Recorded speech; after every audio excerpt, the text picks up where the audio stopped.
ব্যক্তিগত চরিত্র হননের অপচেষ্টার শিকার হয়েছে। পুলিশের সাবেক আইজিপি বেনজির আহমেদ দুর্নীতিতে ইতিমধ্যে বিশ্ব চ্যাম্পিয়নের খেতাব অর্জন করেছেন। গত ১৬ বছরে আওয়ামী লীগ আমলে তিনি যে পরিমাণ অপকর্ম করেছেন তার উচ্চতা মাপলে হিমালয় পর্বতের উচ্চতাও ছোট মনে হবে। ৫ আগস্টের পর থেকে এই বীর দুর্নীতিবাজের নতুন নতুন আমলনামা গণমাধ্যমের বদৌলতে জানা যাচ্ছে। এরই ধারাবাহিকতায় বেনজিরের গোপালগঞ্জের Savanna eco resort and natural পার্কে অভিযান চালিয়েছে রাজস্ব গোয়েন্দারা। আর এই অভিযানে বড় অঙ্কের কর ফাঁকির তথ্য মিলেছে বলে দাবি করছেন তারা।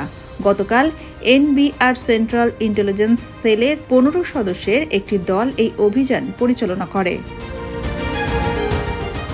গোপালগঞ্জ সদর উপজেলার বৈরাগীটোল গ্রামে ৬২১ বিঘা জমির উপর নির্মিত বেনজিরের Savanna eco resort and natural পার্কের বিনিয়োগের নথি, আয় ব্যয়ের যাবতীয় হিসাবপত্র ও কম্পিউটারের হার্ড ডিস্ক সহ যাবতীয় তথ্য উপাত্ত যাচাই করেছে সিআইসির দলটি।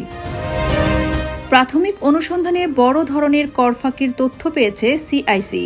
তারা সুনির্দিষ্ট অঙ্ক জানাতে রাজি হননি, তবে ফাঁকির পরিমাণকে বিশাল হিসেবে বর্ণনা করেছেন তদন্ত কর্মকর্তারা। এ বিষয়ে সিআইসি জানায় তাদের কাছে প্রাথমিক তথ্য ছিল, যার ভিত্তিতে এই অভিযান চালানো হয়। যেই ব্যক্তি বা প্রতিষ্ঠানের বিরুদ্ধে অভিযোগ এসেছে তাদের আয়কর নথি যাচাই করা হয়েছে। কি পরিমাণ তথ্য আয়কর নথিতে দেখানো হয়েছে আর কি পরিমাণ দেখানো হয়নি সেটাই যাচাই করা হচ্ছে।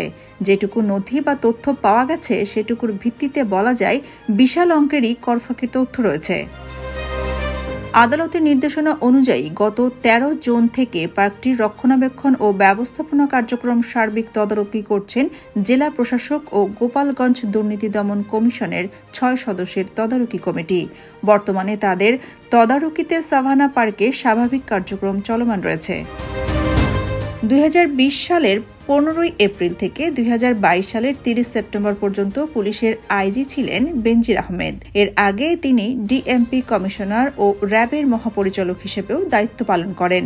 মানবাধিকার লঙ্ঘনের অভিযোগে ২০২১ সালের ডিসেম্বরে র্যাব এবং র্যাবের সাবেক এবং চাকরিরত যে ৭ কর্মকর্তার উপর যুক্তরাষ্ট্র নিষেধাজ্ঞা দেয় তাদের মধ্যে বেনজিরও ছিলেন। সোনিয়া খান, খবর সংযোগ।